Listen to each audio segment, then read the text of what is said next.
저는 이렇게 12월이 가까워지고 이제 11월 말이 되면 이렇게 7년 전, 딱 이때가 떠오릅니다.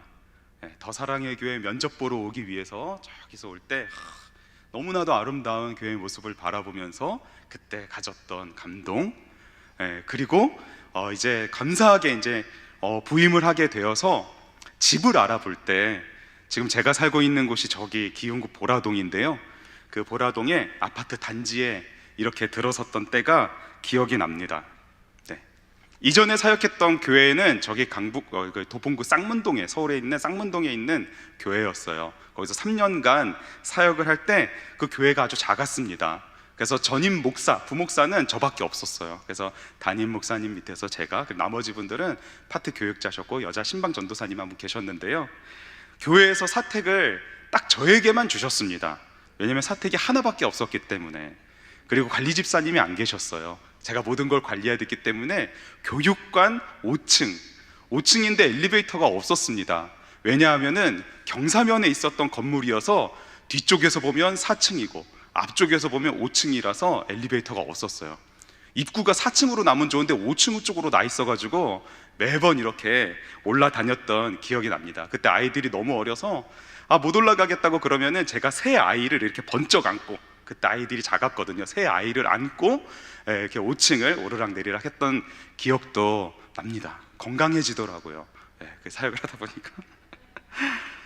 겨울이 다가올 때면은 그 교육관이 집으로 지어진 건물이 아니라 이게 그 사무실 용도로 지어진 빌딩 건물이었어요. 그 건물의 5층을 이제 사택으로 하다 보니까 뭐 단열 이런 게 없었습니다. 창문이 너무 크고, 그리고 원래 사무실에 딸려 있는 화장실인데 그것을 사택으로 하다 보니까 그 화장실도 너무 춥고 그랬던 기억이 나는데요, 지금은 너무나 따뜻하지만 12월 말 이제 12월 초 이렇게 들어서면 제일 먼저 이 화장실이 얼어붙기 시작합니다.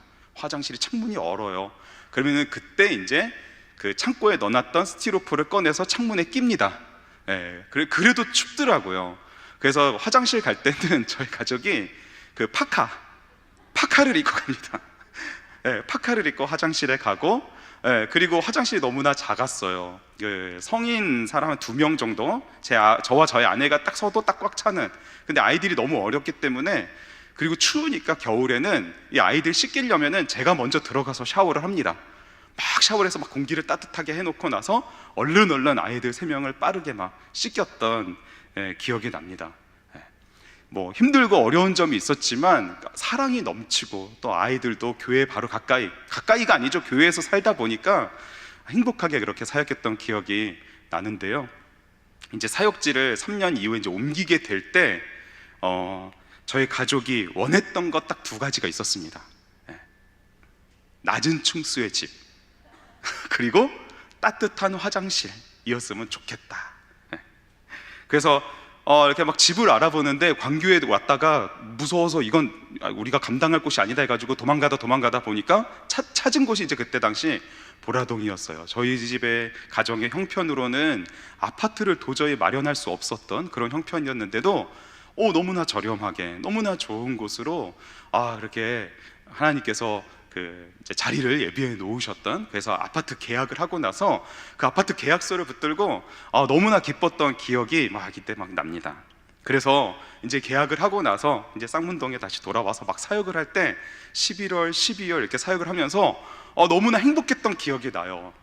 이제 파카도 즐겁게 입고, 이제 입을 날도 얼마 안 남았는데 즐겁게 입고 가서, 심지어는 이렇게 화장실이 유리창이 얼어붙는데 막 눈꽃송이 같이 얼어붙는 것도 이제 멋있어 보이기 시작하더라고요. 이렇게 멋있는 거였나?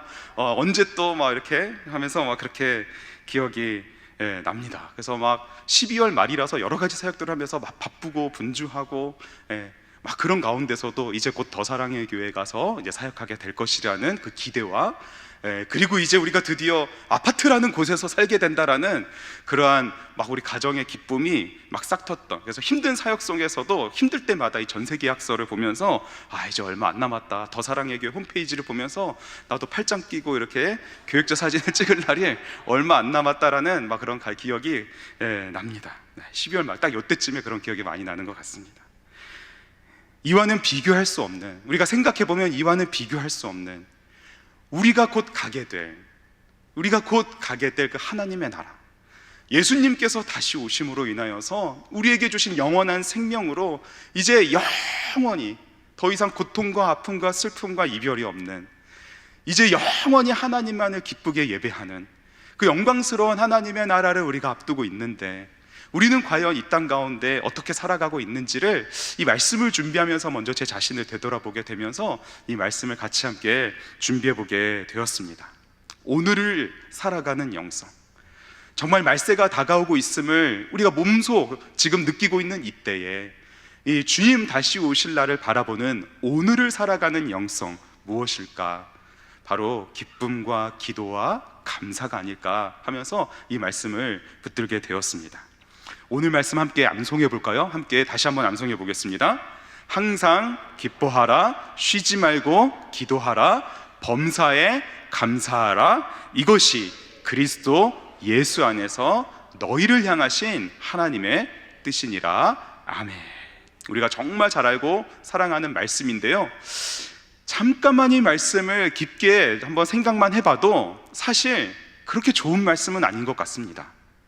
우리가 굉장히 부담을 갖게 되는 말씀이죠. 항상 기뻐하라. 항상 기뻐하실 수 있으신가요?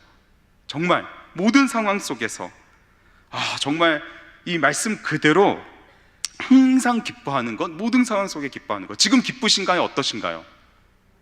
아멘. 네, 기쁘시죠? 네.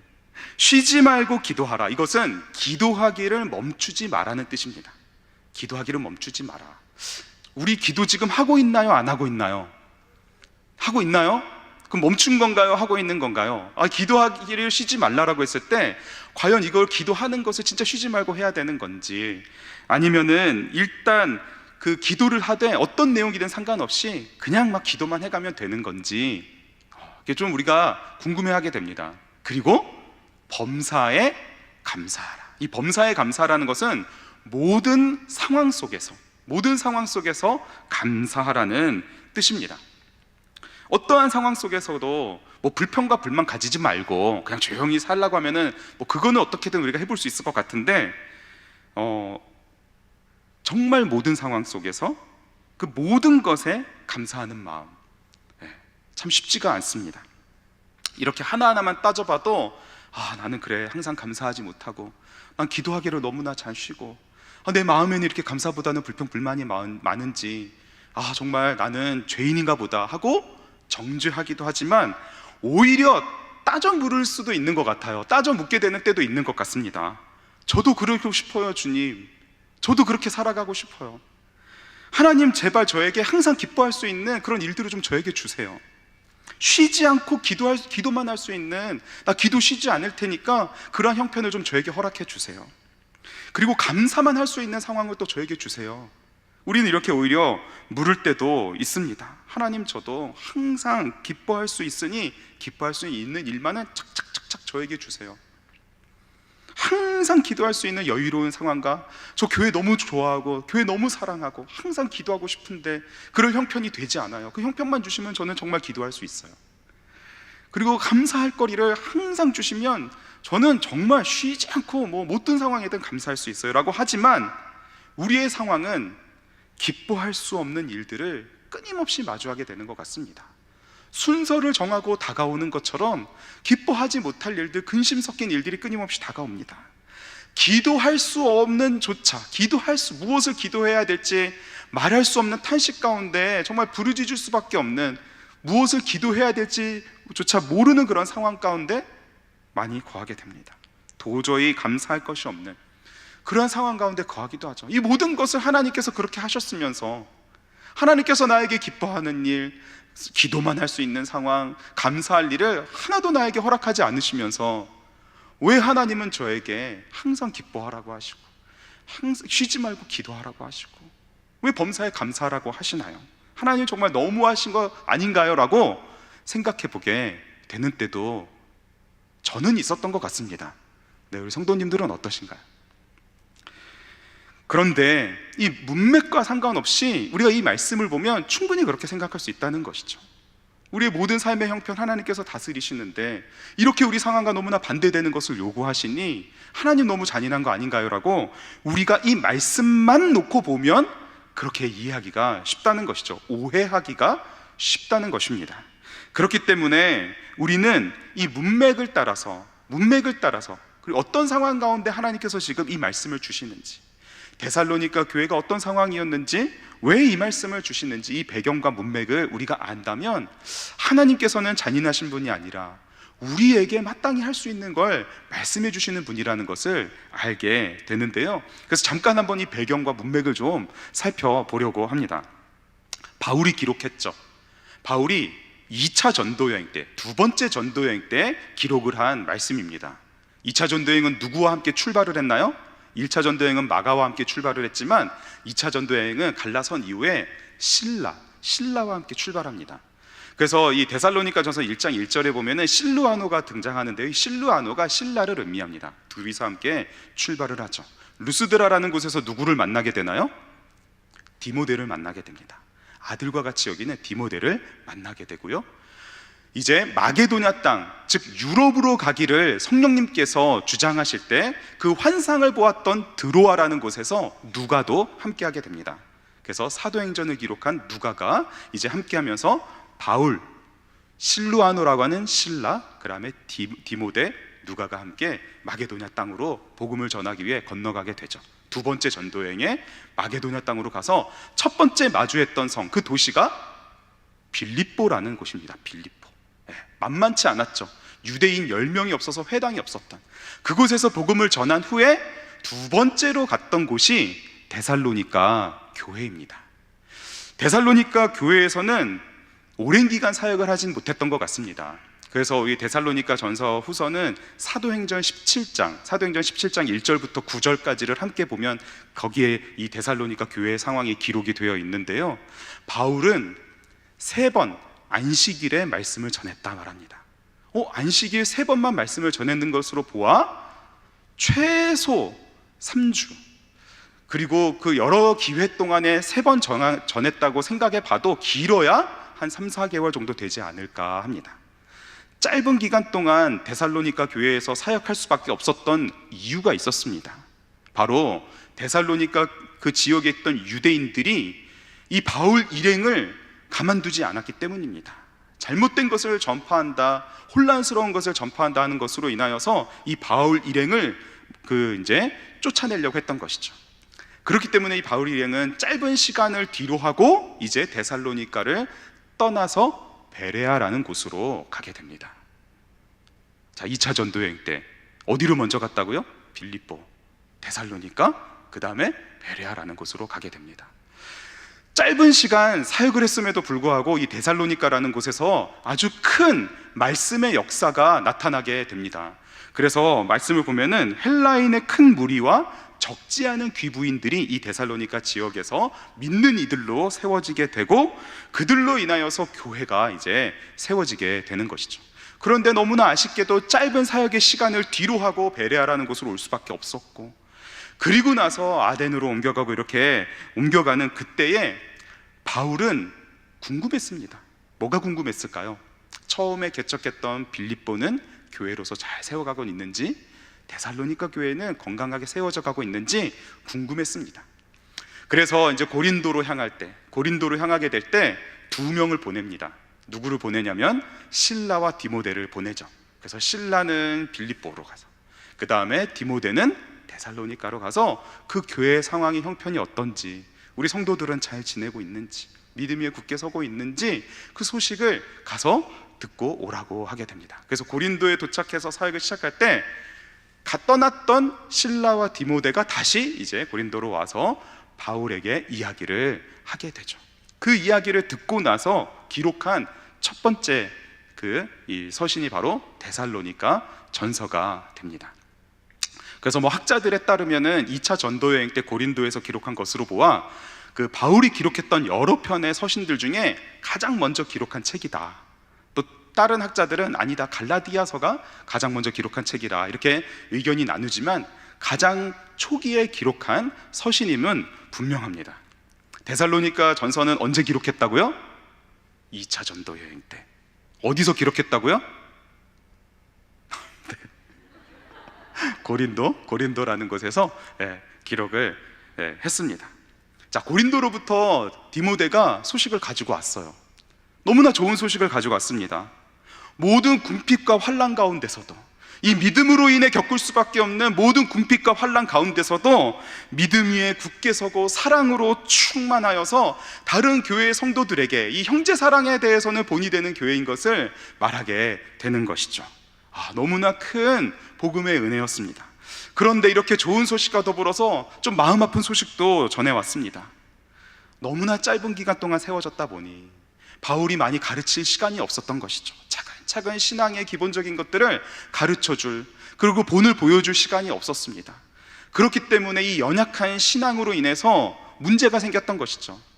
이 연약한 신앙으로 인해서 가장 먼저 생기는 문제가 무엇일까요?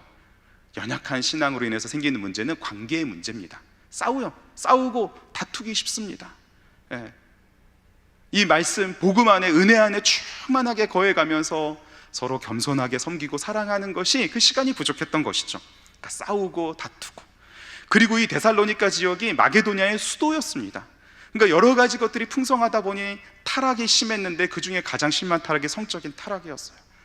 이 예수 그리스도를 믿는 복음에도 불구하고 이 성적인 타락으로 인해서 성도들이 이제 잘못된 그러한 성적인 타락 속에, 부도덕한 속에 거하고 거룩하지 못한 삶, 그 다음에 다투는 생활, 이런 것으로 인하여서 지금 고린도 교회가 건강하게 세워져 가는 것 같으면서도 그곳에 아픈 것이 있음을 이제 보고를 하게 되는 것이죠.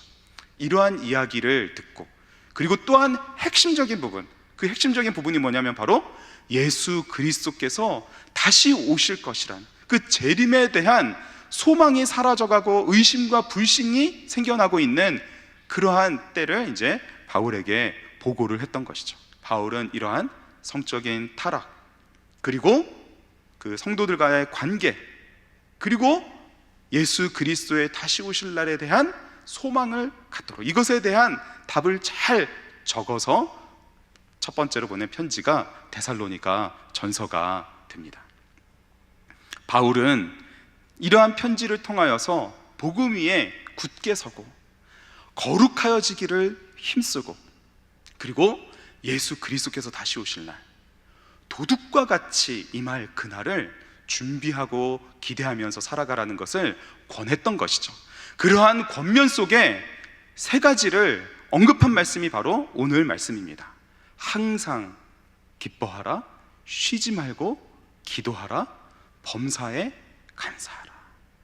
이것이 그리스도 예수 안에서 너희를 향하신 하나님의 뜻이다라고 말을 한 것이죠. 자, 그렇다면 이러한 문맥과 배경 속에서 항상 기뻐하라, 이것은 무엇을 뜻하는 것일까요? 이 세상의 것으로는 우리는 결코 기쁨을 누릴 수가 없습니다. 아주 잠깐 기뻐할 뿐이죠.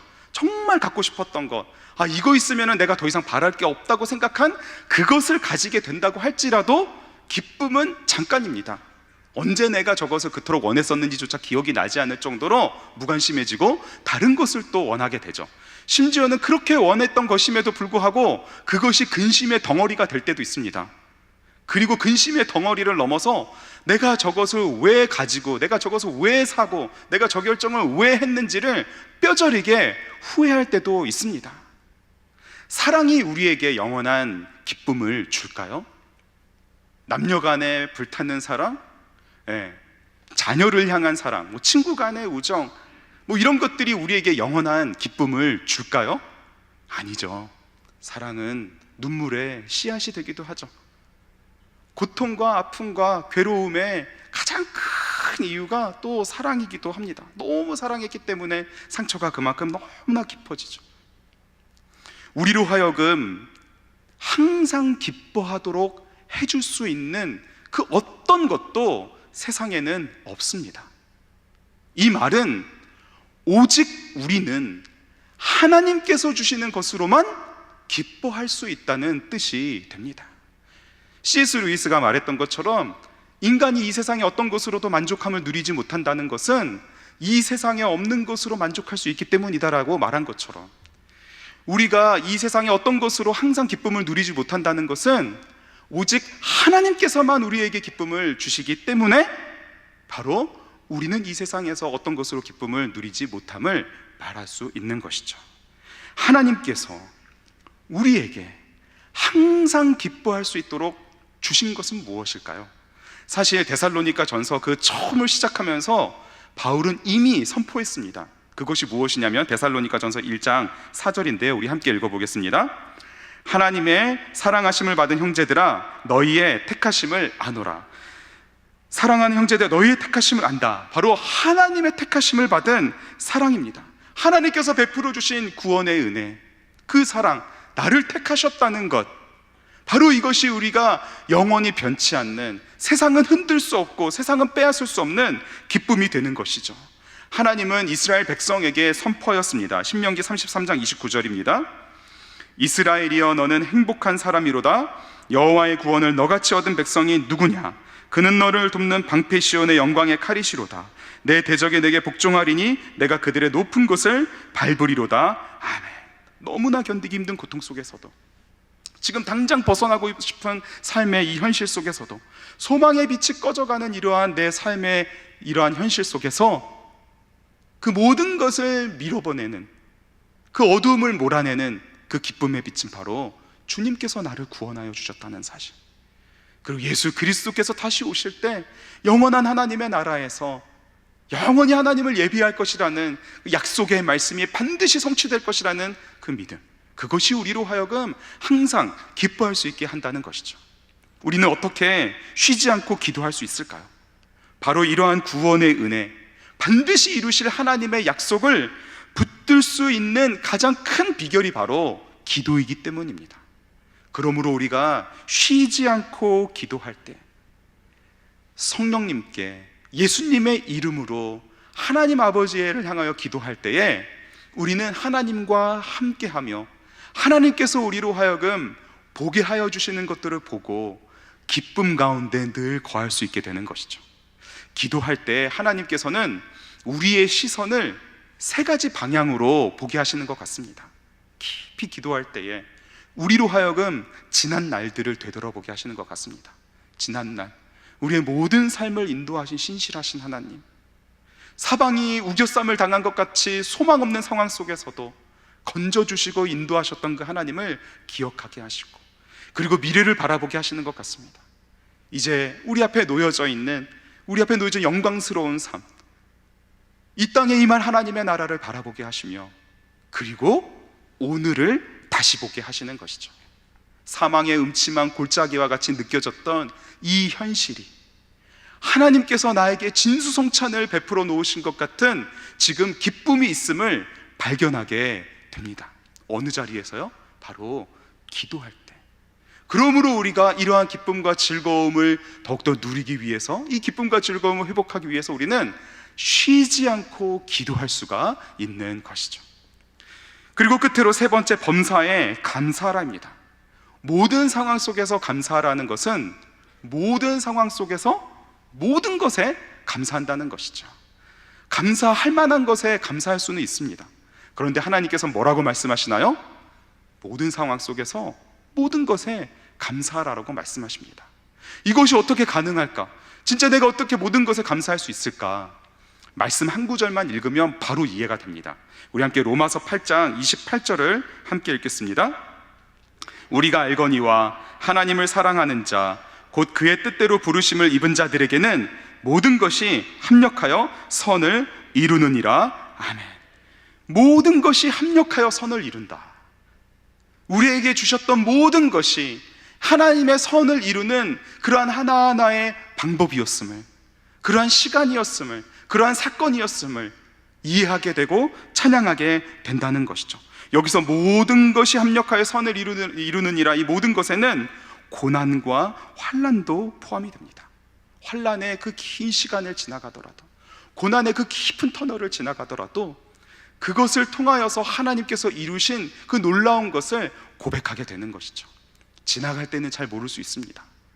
왜 내가 이 긴 고난의 터널을 지나가야 되는지, 이게 도대체 언제 끝나는지, 내가 왜 여기 있는지, 고난 속에서 길을 잃을 수도 있습니다. 하지만 하나님께서 그 고난의 터널을 나오게 하신 후에 그것이 우리에게 어떠한 의미가 있었는지를 우리는 감사를 통해서 분명 고백하게 됩니다.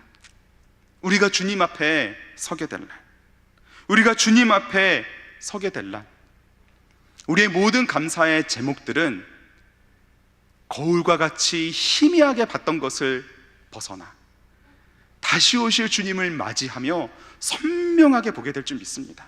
우리의 모든 삶 속에 허락하신 그 모든 것들은 모두 하나님께 그 선을 이루시는 나를 위한 것이었음을 우리는 입술을 열어 고백하게 될 것입니다. 그러므로 우리는 항상 기뻐하고 쉬지 않고 기도하고 범사에 감사할 수 있게 되는 것이죠. 바울은 여기에 끝으로 한 가지를 덧붙입니다. 무엇인가요? 이것이 그리스도 예수 안에서 너희를 향하신 하나님의 뜻이니라. 너희를 향하신 이 명령은 우리 각각 한 명 한 명에게 하신 것이 아니라 너희를 이란 표현을 사용하였습니다. 오늘 이 예배를 드린 후에 한번 집에서 데살로니가전서 1장부터 5장까지 한번 읽어보시면 너무 좋겠는데요, 형제들아, 이 형제들아라는 표현에 동그라미를 치면서 한번 읽어보시면 좋겠습니다.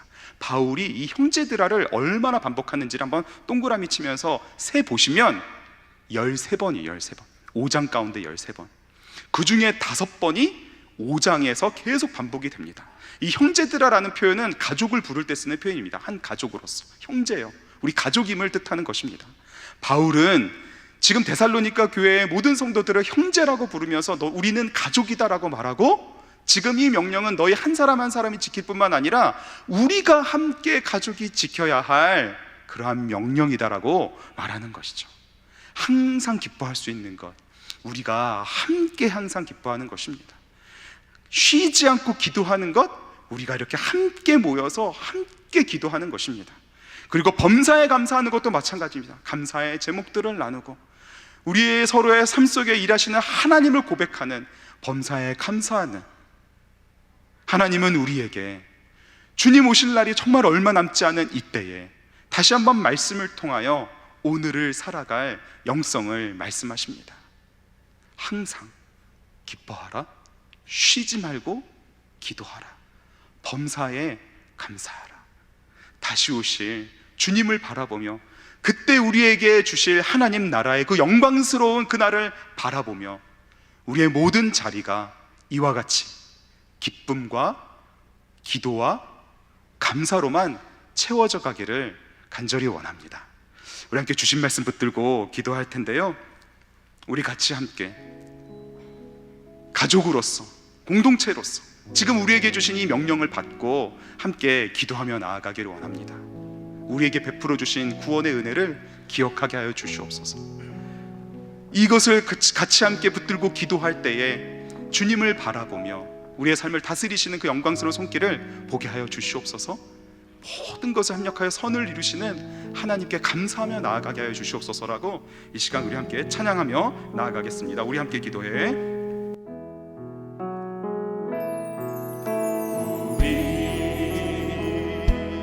함께 기도해. 주 앞에 나와, 주 앞에 나와 무릎 꿇고 긍휼 베푸시는 주 하늘을 향해 두 손 들고 하늘 문이 열리고 기쁨의 빗줄기 이 땅 가득 내리도록 마침내 주 오셔서 마침내 주 감사의 오셔서 빗줄기, 감사의 빗줄기 우리 위에 부시도록 우리 한번 더 고백합니다. 우리 함께 기도해. 우리 함께 기도해. 주 앞에 나와 무릎 꿇고 긍휼 베푸시는 우리 함께 두 손 들고 고백합니다. 하늘을 향해, 하늘을 향해 두 손 들고 두 손 들고 하늘 문이 열리고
주신 말씀 붙들고 함께 기도 제목을 읽겠습니다. 함께 읽겠습니다.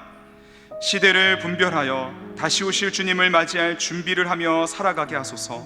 기쁨과 감사, 기도를 통해 오늘을 살아가는 영성으로 늘 충만케 하여 주옵소서. 항상 기뻐하고 쉬지 않고 기도하며 범사에 감사하는 삶으로 하나님의 뜻을 함께 이루어가는 우리 모두가 되게 하소서. 이 시간 두 눈을 감고 한번 돌아보기를 원합니다. 우리의 삶을 한순간도 놓치지 않으시는 쉴만한 물가와 푸른 초장으로 늘 인도하여 주신 그 주님의 신실하신 손길과 그리고 우리 앞에 예비해 놓으신 영광스러운 그 영원한 하나님의 나라, 우리 마음 가운데 있는 구원의 그 놀라운 확신을 우리가 붙들고 오늘 우리가 살아가는 현실을 다시 보기를 원합니다.